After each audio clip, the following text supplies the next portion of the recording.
3 viewers. So I think we're going to get started. All right, in Sanctuaries class and any viewers with Shipwrecks Live here at the Marine Operations Test Tank at the Thunder Bay National Marine Sanctuary. You may be wondering why we are coming to you from the Marine Operations Test Tank and not the glass bottom boat. That is because today it is 43 degrees. There are 10 to 15 mile per hour winds with gusts of 25 miles per hour, putting us in a small craft advisory, making it so that the glass bottom boat is not going out today. Unfortunately, there are 3 to 5 foot waves in Thunder Bay. To start off our Shipwrecks Live adventure, I'm going to take us into the dive tank to meet the dive locker to meet Stephanie. Hello, everyone. Can they hear us? Yes, they can't talk back though, but hello, they say hello. Hello. Welcome to the dive locker at Thunder Bay National Marine Sanctuary.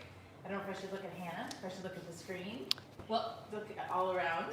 Hi, I'm Sarah Waters. I'm the education coordinator, and I was just going to start things off by asking Stephanie, our research coordinator, a few questions about the research going on this fall here at the sanctuary. So just because the summer season's over and we're not out there documenting shipwrecks doesn't mean that the work stops for the research team. So I think you had a great big group of lots of state trooper cars in the parking lot here last week. Right. So that's all about what that was? Yes, we had the Michigan State Police Marine Recovery Unit here doing our training in the dive tank, which you guys will be experiencing here in a bit. And it was 9 troopers from all around the entire state that came here because this is such a great facility to train in. And then they went out into the Thunder Bay River and did some remote sensing, did some underwater navigation techniques, and did some training with their full helmets. So that was very cool to have a partnership with the state police. And they love it here in Alpena and come to dive. And they use our dive locker. So as Sarah said, we have lots of things going on in addition to documenting these amazing shipwrecks out here. One example is collecting invasive species for biologists to study. So part of our team will be heading to Lake Ontario as a wider NOAA effort in the Mussel Watch program to collect zebra and quagga mussels, which doesn't that sound like a lot of fun diving? So the gear that we use, should we just dive right into the type of gear? Sure. Dive right in. Dive right in. So it takes lots of gear to get into the water out here in Thunder Bay, or really anywhere. And here's one of the main, I'll just go over the basics, and I believe that you students will have the opportunity to try this gear on later in the semester. So I'll give you a real brief overview. This is what we call a buoyancy control device. And I may as well just throw it on. I'll show you how it works. Very important, necessary, if you will, piece of your dive equipment. And buoyancy control means that it controls your buoyancy in the water. So it makes you rise and sink as you desire. And you put this on, and of course I would be wearing a full wetsuit or dry suit underneath. So what do you think I guess I'd just ask Hannah questions, since she's your moderator. If it's colder out, would you wear a wetsuit or dry suit, Hannah? What do you think? Dry suit. Dry suit. And Hannah knows that, she's a diver. So here's the difference. Here is a wetsuit, and it's your neoprene, bendy, flexible, toasty warm, but you get wet when you wear this. Here is my dry suit, actually, so different material, and you wear long underwear under this, so you hopefully stay dry in this. Sometimes it leaks and you get a little bit wet, but the key or the point of a dry suit is that you stay dry underneath. So Now, how do you stay warm while getting wet in a wetsuit? That's a great question. The way you stay warm is there's a thin layer between your skin and the wetsuit itself, and the water gets trapped in there and it warms up, and then it stays close to your skin and keeps you warm. And this is very thick, as you can see. This is a 7 mil wetsuit, so it's nice and thick and toasty, so it keeps you warm. So we generally out here in Thunder Bay will dive in our dry suits. Now, do you need to be certified specifically to use a dry suit? Another excellent question, Hannah. Absolutely, you do, because there's an extra bit of buoyancy that you have to control. So not only am I controlling my buoyancy with my BCD, my buoyancy control device, I'm controlling it with this. We'll have a hose hooked up to this little nozzle right here, so I can even control the air in my dry suit. Wow. Yeah, so you have to be certified for all of this stuff. which you guys will make some headway towards as you proceed in your Science in the Sanctuaries class. So you have your BC, your vest, and there's this big strap here. What do you think goes in there? The scuba tank. Scuba cylinder, really, is what we call this. So these are pretty heavy, right, Hannah? Yeah. But they're not too heavy, as Hannah's been known to say. They're not anything that anybody can't lift. You have that on your back, but then you're going to throw more weight on because you have to sink. And so here is, oh, now this is really heavy. This is more weight probably than you think. But these are some really heavy weight, about 5 pounds each on these. So you throw that around your waist, and then you need something to breathe through. So let's show you guys a regulator. All sorts of hoses coming off this guy here. One of the most important, of course, is the one you would breathe through, right here. Throw that in your mouth. This is a brand new one we just got issued from the NOAA Dive Center. Our NOAA divers here are part of a nationwide system with the National Oceanic and Atmospheric Administration. So pretty cool. We're one of the only dive teams, NOAA dive teams in the Great Lakes. So these other hoses on here, this one would go to that vest I was showing you, your BCD. Slides right in there so you can get the air from the tank into the vest, air from the tank into your lungs. And then here we have a dry suit hose as well. So this goes into that nozzle I was showing you. And then another very important part is your gauges. So that's showing you how deep you are, how much air you have. You should have a compass on there so you can find the shipwreck or find the mussels that you're looking for. So that's the regulator. And then the other basic things are, you want to be able to see underwater, of course. So here's a mask and a snorkel. Right here. This one's a little bit old. It's a little yellow. That means it's my favorite one. And then, of course, we have fins. And these help you get through the water. This is a lighter snorkeling fin. When we're doing some more serious diving, they'll have these big, they call them turtle fins. They make you go pretty fast and give you a lot of power in your stroke. Now, what's the difference between the back of the fin on this versus the one that you said was a snorkel fin? So the snorkel fin, this one in particular, is made for if you were just going, you could go barefoot or you could wear little neoprene socks. This one you'd be wearing a big boot in. So the boot that's just like on the bottom of your dry suit, like right here. It's all built in, like a big space suit. So all of this gear put together can weigh anywhere between 75 and 100 pounds. So it's a workout. That's great. But once you get in the water, you feel pretty weightless. And so other research projects that we work on, or other dive projects, are collecting samples at the Middle Island sinkhole, which I don't know if you guys have learned about the Middle Island sinkhole yet, but fascinating, unique ecosystem down there, very similar to the first oxygen-producing critters on the planet, is this bacterial mat. We get to go down there and collect this mat for the biologists. What's the big project at the end of the dive season? What's the date? Don't you guys have to wrap up in November? Because of course the gales of November are coming. Right. And NOAA, I think, actually has a rule that you have to be off the lake by a certain date. So you have a big objective before that happens. The buoys. Oh yes. Is that right? Is that right? Yes. So the sanctuary maintains over 40 shipwreck buoys at the shipwreck sites in Lake Huron in Thunder Bay area, and that is to encourage people to go to these sites, to access them, to scuba dive, snorkel, free dive, whatever you like, fish. Sailboats will tie up to these buoys, but they have to come out in the wintertime. They have to come out seasonally. So we put them out every spring, and then we bring them back in every winter. Is that because they'll get wrecked by the ice, pretty much? Yes, so great point. They will definitely get gobbled up and smushed and dragged around by the ice, so that's why we have to bring out those buoys. And are they just attached to something we leave out there? You just unhook them, kind of? Yeah, it's actually a pretty involved system, our mooring buoy systems, and they change depending on how deep these sites are. So what you'll have is the big anchor at the bottom, and that varies. Sometimes it's 2 huge train wheels that weigh about 1,000 pounds. So a lot of weight down there on the bottom of the lake. Then you have a chain coming up to what we call a subsurface buoy. So right about 25, 30 feet, there's another buoy, a little one, floating right there. Do I have any? I might have some in here, actually. Well, this is sort of similar to what a subsurface buoy would look like. Something little like that. And that goes down to the train wheel at the bottom, and then from the subsurface another chain goes to the surface of the water where your big flashy buoy is, so people can find the shipwreck sites. How Great. many can you bring in a day? I mean, obviously some of them you have to go way far if they're far away from shore, right? That's Would very it take you like 2 or 3 weeks to get them all in? If the weather's good? Yeah, it depends on the weather, like everything here in Thunder Bay.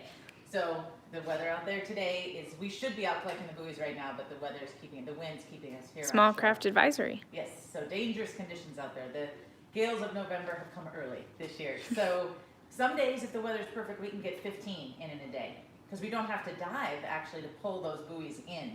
We just pull up that chain and unhook it and drop it in the subsurface, and the rest of the tackle stays there throughout the winter. Nice. Some days we can only get a couple a day though, so it really depends. You gotta be flexible. So before we move on to ROV operations, because that's another thing we use sometimes, right? Remote sensing and ROVs to check out the shipwrecks besides directly diving on them. We're gonna go talk to those folks. Anything else you wanna add?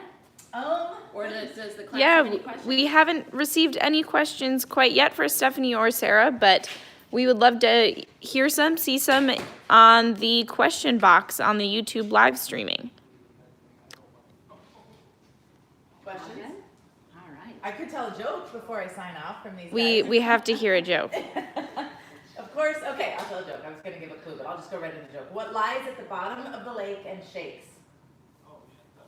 There's a bit of a lag, so I don't know how soon they're going to respond to this joke. We have 14 viewers, though. Oh, that's Alright. exciting. Yeah. Well, the answer is a nervous wreck. Oh. Bad. Great. Well, I will come back with any questions that might pop up. So feel free to send them in. These are a lot of the different tanks we use, just to Oh, great. Oh, wow. resources that we have here. Sometimes we'll go and use double tanks. Now, does that add twice as much weight? It does, and that's why I like to dive the double tanks, because then I don't have to wear that clunky weight belt. Oh. Because you got enough weight with your tanks. But these are the tanks we usually use, these single scuba cylinders. All sorts of gear in here. Great. Oh, yes. And it's important to keep those tanks full, and so we have We have a question. Oh, great. How often do you go diving? How often do I go diving? In the summertime, fairly often. So I'd say at least 25, 30 dives in the 3 months, and it depends. Sometimes if we're on a big project where we're documenting a downed airplane or documenting a shipwreck, we might do 3 to 4 dives a day in a full week. And then some weeks we might not get to dive at all because of weather. Great. Thank you, Sky, for the question. Okay. Compressor? Compressor. Here's the compressor where we fill, these are called high pressure cylinders here, so we will fill the bank, it's called, and we'll get this all filled with air or nitrox, depending if we want to breathe enriched air, which is, that means a higher concentration of pure oxygen in the tank that you're breathing. And so this is great to have on site so we can keep our tanks full. Okay. Any other questions? So they're not allowed to enter questions on their student account, so they're asking us to stand by for a minute. I think they might have some questions. All right. We have another question from another viewer. Tiffany Smith asks us, are there any immediate risks or dangers to diving in the Great Lakes versus the ocean? Oh. It's a great question. That is a great question. I would say there's nothing necessarily more dangerous because you can dive, I mean, it is cold here, but there's lots of ocean environments that are very cold. So what we say is there's no such thing as cold water, just inappropriate gear. So if you're prepared and you know that it's going to be cold, you just wear the right gear. And like with any diving anywhere in the world, it's safety first. So I would say the Great Lakes, you just got to be prepared, and we don't have any organisms that, I guess you can cut your gloves if you're collecting zebra mussels, so that might be something unique to the Great Lakes. If you're collecting these invasive species, we do ruin our neoprene gloves sometimes. That's all. And does the buoyancy change between the freshwater and the saltwater for your weight? Absolutely, absolutely. So in freshwater, you get to wear a little bit less weight, because in saltwater you have to wear a little bit more to get you, because saltwater adds some buoyancy because of the density of the water. So yes, when you're diving freshwater, you get to wear a little bit less. Great. Any questions yet from the students? Not yet. All right. Well, we'll stand by. Yeah. Well, why don't we go ahead and head out to the ROV while we're waiting for questions to come in, and Stephanie will stand by. The Great. trident. Thanks. Trident or? No, go to this. Okay. All right. Program. Hi, David. Hi! Are you? Welcome everyone. Can we cover the van? ROV and on the tank that you guys just looked at. So in front of them is the controls for the ROV. The laptop has the sonar on it. And Chris, if you want to talk about what you're doing. Alright, so there was a battery on the far side of the tank, and I just went over there on towards the bottom, and it took a lot of work. It's a small object, but I just picked it up off the bottom and just drove over to Anthony, which is on the far side of the tank, and he picked it up for me. Great, and that was just a little battery that would go in like a TV remote? Yeah, it was an Energizer AAA battery. Great. Well, nice work picking that up, cleaning up our dive tank. And what is the what are you using the sonar for? Alright, so sonar we typically won't use like in a tank, but in the river or anything like that. All this would be like the outside of the river banks or that, and it will show objects in there. And like if a fish is swimming across it, you can actually see schools of fish swimming and all sorts of things in there. Very cool. So if we were to have gone out on the glass bottom boat today, would you be using the sonar more than you are today? Great. Yeah, would you be seeing shipwrecks on the sonar and avoiding certain parts of the shipwreck? It depends because it's like a side scan sonar, so it doesn't shoot down directly. So you have to kind of, like if it's in front of you, you'll see it on there, but if it's below you, you don't see it that much. Great. Well, thank you. Yep, no problem. Awesome. Thanks for the tour. All right. So actually, Sarah has what they just retrieved from the bottom of the tank. Drum roll, please. Oh, an Energizer AAA battery. Oh, that's really small. That's pretty delicate operation to grab that. And we found one more down there while they were retrieving that one. So we're going to rotate right now so all the students get a chance to pilot. And they're going to try for the second battery. So do you think they'll get it or not in the first try? We'll see. We have a request from Mr. Capeless's class that we see the video feed of the ROV too. So that was in here. So right now, I'll try to make it focus. This is what the ROV is seeing right now. Now, have you seen the other, are you going to grab the other video or not video, battery? No, I am not. Somebody else. Somebody else will be grabbing it. So here's the feed of the ROV. You're at the bottom of the Marine Operations test tank, correct? Yes. Great. And how deep of water are you in? Right now,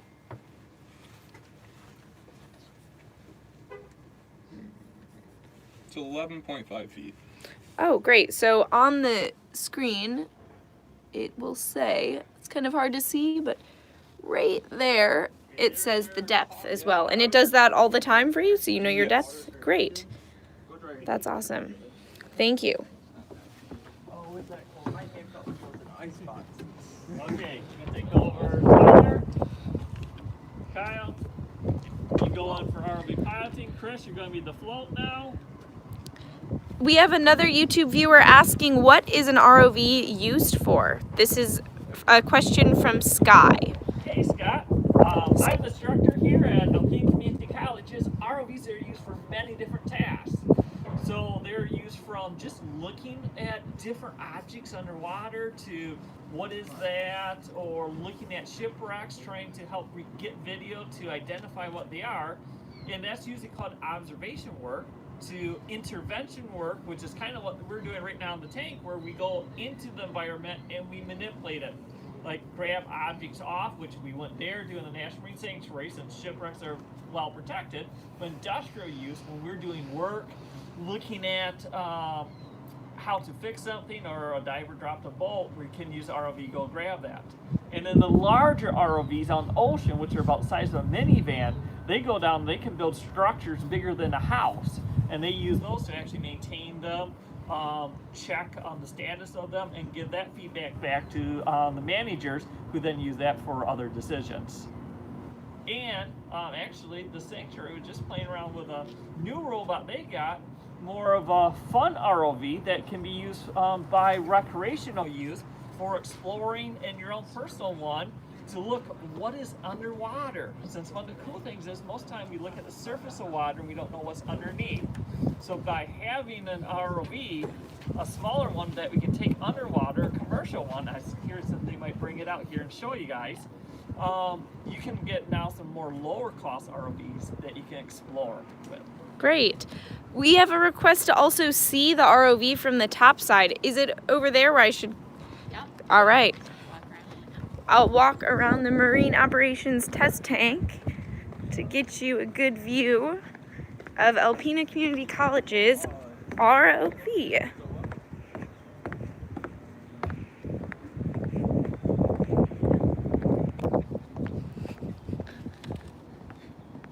All right, so right here we have the ROV coming to the surface. The van that we were in is over there, along with the driver and operators right now.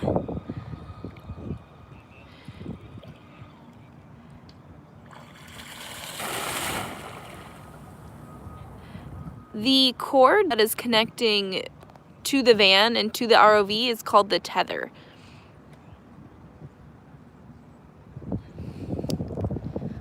All right. Looks like the ROV is going to go back down and try to pick up that other battery.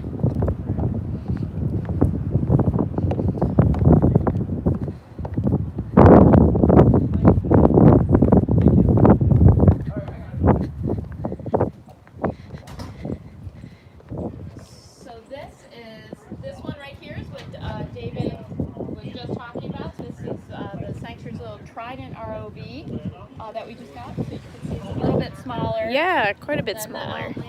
Outland, and it works with a tablet. So this is its Wi-Fi controller right here. Great. There is requests to see the controls of probably the Trident's iPad as well as the Outland's controls. Could we look at the Trident's controls? Bring it out here, hang it here.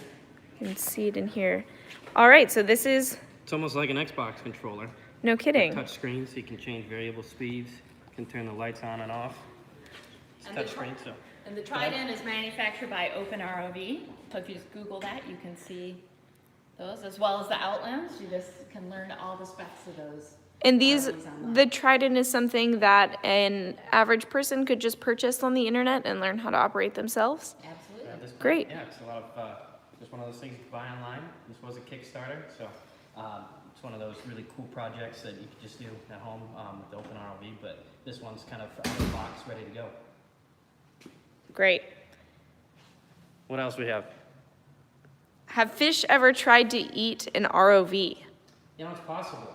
In offshore oil and gas, there are some pictures of grouper being close to ROVs, so you never know if they get attacked. Great. And Andrew, he is a marine tech grad, so I'm reading some of the questions I may have missed. From Tanner Hatch, how long does it take to make an ROV? To make an ROV, well, it kind of depends on how difficult or what kind of level of ROV you're looking at. If you take a peek over here, and have one tested, built. We must be trying to do something up here. But there's an ROV like that out of PVC, built pump thrusters. That can take anywhere from a couple weeks. If you're working at it pretty hard, you can get it done in a few days. Whereas something like a Trident ROV or your Open ROV, it's a much more intensive process. It can take months up to a year. And this is something you would see more in the local regional competition levels, is something like this? Yeah, it's kind of programs Okay. here at Sanctuary, like with our ROV in a box. It's more Great. similar to that, as well as the competition. It's a little more intensive as you get into the higher level, upper high school, and then college level. Great. I'm going to take the class back out to look at the tools that they use to drive and operate the ACC ROV. I'm assuming that they're also in the van. So are you in here with the operating tools? Yes. Could you explain this control panel to us? Yeah, definitely. So you've got all these different buttons here. You've got this one that moves the ROV up and down. This one tilts the camera up and down. Oh. And then these two brighten your lights. Are you coming back or meet me on the other side? All right. And this one right here opens and closes your jaw. I'm not gonna do that now though, because I just finally picked this up. And what is that you picked up? It's some kind of like a cover for a PVC pipe. Okay. And then this one is kind of like your autopilot. It'll keep you where you want in the water. It's like a hover. And then this one makes you just go faster. And then your joystick just controls everything. Great. Now, how long did it take you? There's a lot of buttons on there, so that's quite intimidating for me who doesn't know how to drive an ROV. So what was the learning curve for you on this? How long has it taken you to become comfortable and be able to pick up objects in the tank? Probably the first day I would say we all did pretty well. I guess it's probably just our generation though, because a lot of us play video games, and it's kind of what it's best that I can. Yeah. All right, Kyle, Mr. Capeless has asked that you explain your Shipwreck Alley experience because you are a Shipwreck Alley graduate. Yeah, I took Shipwreck Alley my senior year at the high school, and Okay, turn off auto hover. all right. But yeah, I took that class my senior year, and I really didn't know exactly what I wanted to do once I got out of high school. But I actually ended up kind of falling in love with that class, and decided to kind of take a run with it. And so now what I want to do is graduate from here, and then probably transfer up to Northwestern, and then go into the Coast Guard and drive ROVs for them. Oh, that's awesome. Thank you for sharing that story. Yeah, no problem. Anything else you want to point out in here? Is this the battery that operates? This is or- all the computer components. So right here, this is like our capture card, and then this kind of all bridges it over to the computers, and we've got our sonar here. So yeah. Very cool. And this is the tether running, the same tether that's in the water as this Correct. right here. Yeah, Great. it runs all the way to the back of this computer we have. The class also would like to know the possible range and depth of your ROV. I think our tether goes to 300 feet, but I believe that the ROV might be able to go a little deeper. But I think as much tether we have is only 300 feet, I believe. So if you had more tether, the ROV could also go deeper? Yes. Great. But there is a limit on the capacity due to the pressure of the water, is that Yes, correct? there is. Great. And how far away can you be operating the ROV? Like right now we're in a van that's quite the distance from the dive tank. Is that also depending on the length of the tether? Yeah, so we can pretty much, as far as we can get the tether, that's as far away as we can be from it. So we could even set it up on the beach and, be in the van where it's not out in the cold. Yeah, it's a little warmer in Yeah, here than it's outside. definitely warmer. We also have a question on if you've ever lost an ROV. Personally, I have not. This is the only ROV I've ever driven, aside from the ones in Shipwreck Alley. So no, I have not lost an ROV. Great, that's good news. That's good to hear. Awesome. Thank you, Kyle. Are either of you Shipwreck Alley graduates? Yes. All right, would you like to explain your time in Shipwreck Alley? Did it influence you landing at ACC's Marine Tech program? For sure. My freshman year, I believe I started it. And what really got me into it was our pool day that we had. We got to drive ROVs, snorkel, and all that kind of fun stuff that hopefully you guys have coming up soon. And I don't know, from there on, it kind of just sparked my interest in snorkeling. Ever since, I've snorkeled all summer long.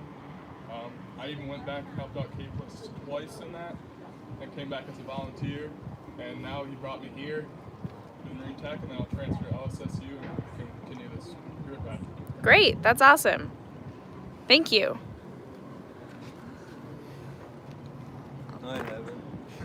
You have not taken Shipwreck Alley? Nope, it's my first time. All right, and what sparked your interest in ACC's Marine Tech program? Well, the original interest, it was sparked by an advisor of mine who was like, "Hey, you like playing games, right? You like playing video games with a robot." I was like, "Sure, I guess." And so that kind of sparked my interest. I started looking more into it, started seeing what they do. Not only that, you get paid well. And that kind of from there just sparked my interest, and now ever since I started college, I've been here. Great. And you're enjoying it, it sounds like. Oh yeah, definitely. Awesome. It's cold out, but that's fun. Just wait till you get your turn in the van. There are a few questions for the ACC students. Have any of you ever damaged an ROV? No. No, Not yet. Not yet. Not yet. All right, Kyle, have you? I have not. That's great. We're 3 for 3. Andrew, have you ever damaged an ROV? Never. Great. Yes. We have a pretty good track record here then at the Marine Tech program. Another question is, what is the coolest exploration ACC has done with an ROV, or the coolest object investigated or picked up? That fish that you saw. They want to know what the I thought that was coolest cool. exploration or object that you've seen or done with ACC Marine Tech ROVs. That's my turn. I think the coolest one we had was we had students a few years ago that, and for a capstone project, worked with, I'm trying to remember, it's organization Hubbard Lake that was looking for habitats. They put crates with Christmas trees in it and sank them in the lake for fish to create their homes. And they were curious, they never had a chance to see was it like in the winter time. So our students did an ROV dive out there. Luckily not the coldest day of the year, it was the day after. And we cut a hole in the ice, and I think by that time it warmed up to 10 degrees. And they put the ROV in, and they went and explored and checked out all over the lake, all these different shelters, recorded video. And actually, if you want to see it, you can check it out on the internet. If you go to Outland ROVs, there should be a video link, because while the students were at a show a few weeks later, and they were talking to the manufacturer of the robot, the manufacturer got all excited and said, hey, can we have some of that footage? They gave them footage, and then a few days later, they put it all together, and now it's the promo video they use for their ROV. Oh, that's awesome. And wintertime Christmas trees, did the fish string Christmas lights on the Christmas No, trees? the problem was we just didn't have long enough extension cord. Ah, that makes sense. We do have a few more questions that I think you'd be great at answering. Can you discuss the safety equipment, the helmets, and the vests that your crew is wearing here today? So the helmets is from the industry. Typically in this industry is the senior people that have been on the rig or operation for a while wear white hard hats. And people just starting out, typically for 6 months or more, they're wearing yellow or orange hard hats. And that's why you see us here at ACC following that same practice as the students are wearing the yellow hard hats to denote that, hey, they're a little new, to help them out, or they might not quite know all the rules to give the direction. And then unfortunately I got the white one, means I have no excuses. Great. And then another question we received is, here's two actually. So, what is the heaviest thing an ROV can pick up? And then, have you ever gotten an ROV tangled on a shipwreck? And if so, how would you get it unstuck? Oh, awesome question. Okay, first one, the heaviest an ROV can pick up. An ROV can actually probably pick up a whole ship if we use lift bays. Or if we can take the ROV and take the hook from a hoist on a ship, and the ROV can hook that around the object and then signal to the ship or a lift bay to then pick it up. The ROV itself does not have a lot of lift capabilities. The really large industrial ROVs might be able to pick up 1,000 pounds, usually about max there. But usually we're using it to hook a cable or a lift mechanism. And then remind me of the second question. That was, how can you, if you've ever gotten an ROV tangled on a shipwreck, and then how would you get it untangled? We have come close to getting them tangled. There's this darn yellow cord that always follows us everywhere we go. And that cord is our problem with trying to get not tangled. Especially if there's a wreck where the timber is kind of sticking really weird like this and we're trying to explore around, that tether can get stuck around. And usually, we've been lucky enough, you just kind of be careful. If you notice you start having maneuverability problems, you can go back and just follow the tether back. You work with your tether handler, like Chris is doing right now. That's actually probably the most important in an RV operation is that tether handler. That tether handler is helping to control that slack in the tether, keeping us from entanglement. Probably the worst one we've had at ACC so far is we've had students not pay attention to that and wrapped it around a propeller on a NOAA vessel. And then one of the problems with that is on a government vessel, you just can't hop in the water and untangle it, even though it's right there. they actually had to get a NOAA certified diver to come out to go in the water, untangle it. And that was so nice of them, because most captains, if it comes to vessel safety or personnel safety, they'll just put it in gear. The propeller easily cut through our tether, but our tether's about $3,000. Wow. I do have a few more questions specifically about ACC's ROV and their programs, but we're getting a lot of wind noise. So could I pull you into the dive locker? That would be great. Let me do one check here. You got me, I just closed the door. All right. Science and Sanctuaries, we'll try to answer your last few questions before you have to take off for lunch. Hey, Andrew, do you want to answer a few questions while we're in here? All right. So one of the questions we just got is, what type of situations is the ROV suited for? Is it suited for examining artifacts or other observations? Are we talking the ROV from The ACC, yeah. ROV? So that's actually used in a variety of purposes. State police in Michigan use the Outland ROV, so they use that for search and recovery, things like that. This is used in archaeology as well. Dr. John O'Shea from University of Michigan, this is what they use out on the Alpena Amberley Ridge. So both marine archaeology, in the search and rescue, and even inspection. So it's suited for a wide variety of purposes. Great. And then let's see if there's any other questions that you might be able to answer. How many shipwrecks have been found by an ROV? Do you know the answer to this?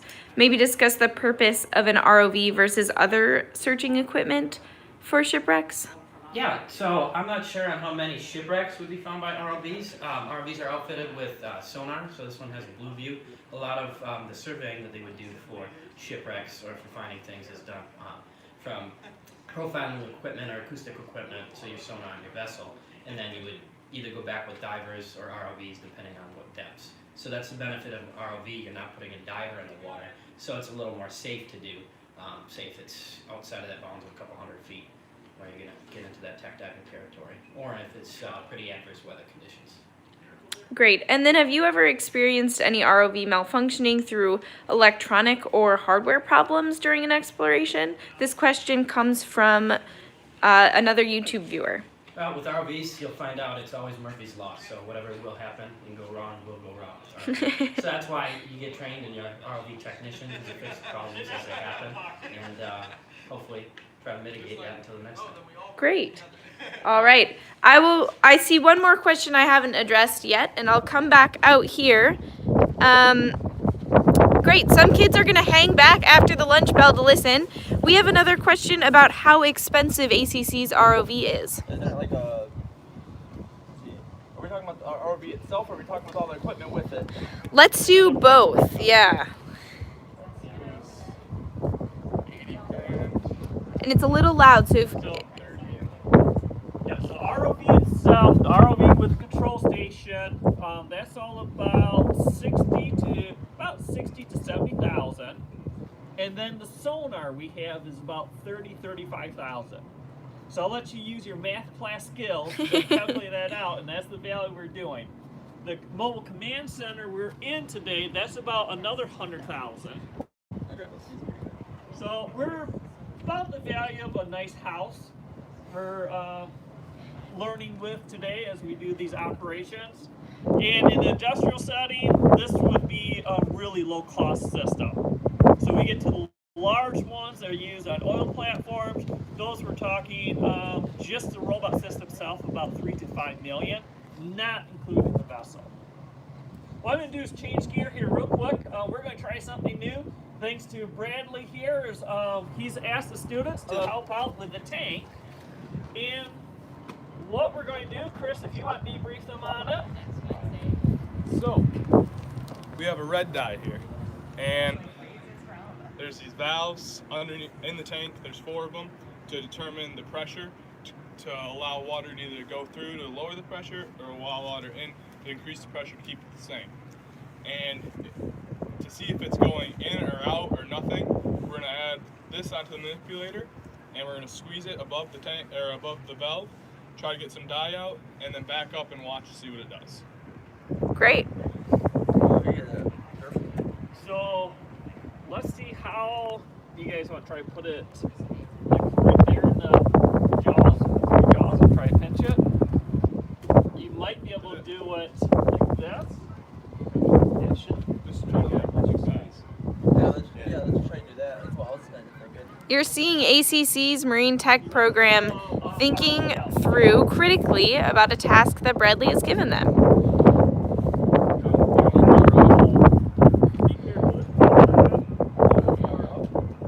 Yeah, and power it You off. can leave it powered on because you're going to need it on to squeeze it and put it in. So hands are off thruster.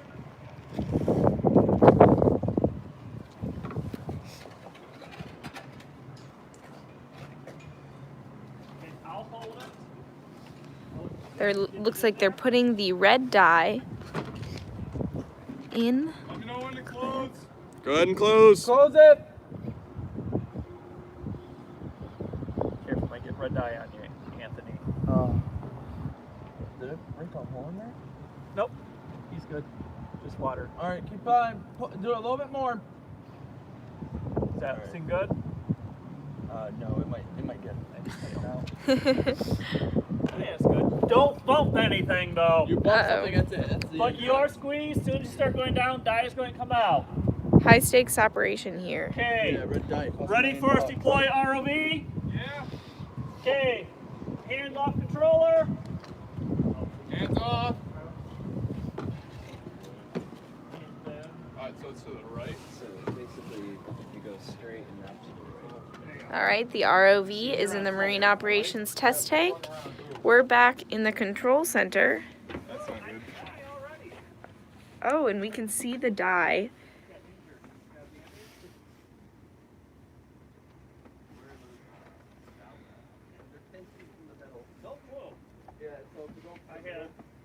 Students are still watching, and it's during their lunch, so this is some exciting stuff.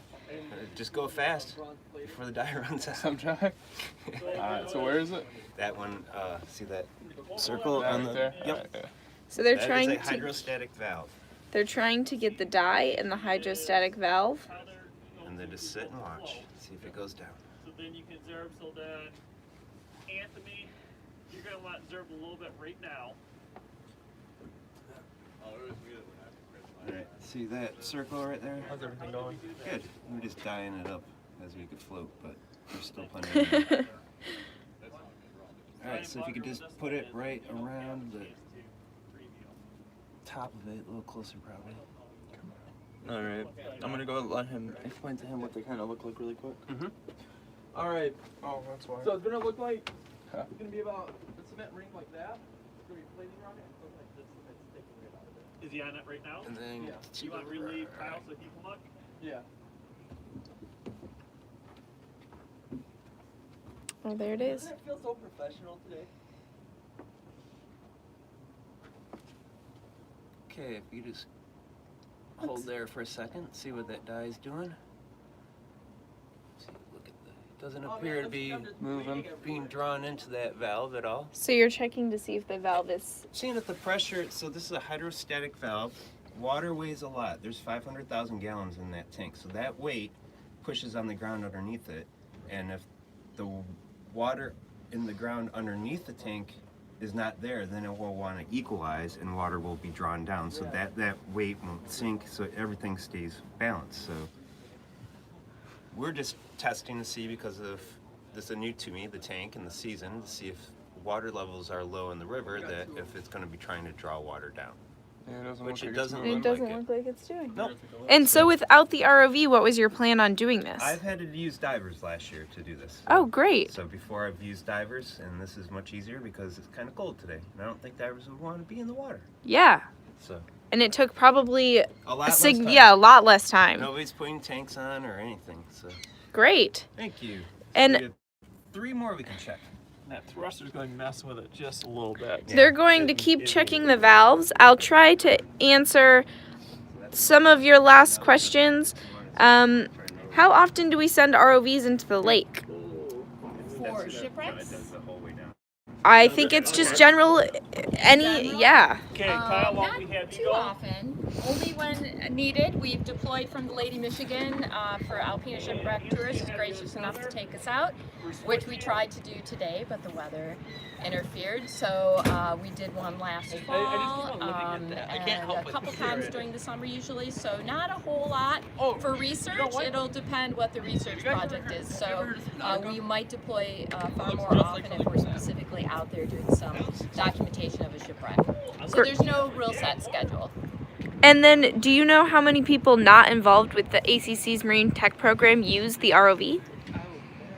This Outland? Yeah. That's a good question. That would be David would be able to answer. that David, question. how many people outside of Alpena Community College use the Outland ROV? Typically, just our National Marine Sanctuary. We use it here for going out, checking out shipwrecks or any other uses, but that's about it for right now. The one is due to the cost of the robot, the liability of lending it out, we're very cautious with that. So usually, if we lend it out to anyone to use, is all we request is, hey, if you got some students that can help out, they come along so we can use it educational. But that is a great cooperation here with the National Marine Sanctuary, is it gives them a tool that's fairly expensive that the college fronted the cost on, and now they got a capability that they might not have otherwise. Great. And Yeah. the question is, who else uses them? We had 2 of them in here last week with the Michigan State Police dive team. So they have the same Outland, same with sonar rigs and outfits, and they did the same thing that these guys are doing today. They don't do it often, so they came to practice and train with their Outlands. So. Great. And the robot, just like ACC's, that also is the University of Michigan has one that they use to looking at artifacts on the Alpena Ambly Ridge. That is, if you extend north point of Alpena all the way to Canada, that used to be the end of Lake Huron. Well, the scientist, John O'Shea, is working on trying to find evidence that ancient man used it as a hunting ridge. And they have the identical ROV as ours. And what they also have, though, is a tracking device on it. So they will send divers down. The divers, when they find something that they think might be an artifact, they tag it. The robot comes behind it, video records that item, and they can record the latitude and longitude where that's located. So then when the weather starts turning like this, they can set a warm office and then process all the data. That's great. All right, we are dwindling our viewers down to 6, and I think we've answered all of the questions. So I think we're going to wrap it up here at the Marine Operations Test Tank. We're coming at you live from the Thunder Bay National Marine Sanctuary with Alpena Community College's ROV program, the Marine Tech program. And we're all going to sign off. All right, thank you for watching. Have a great day.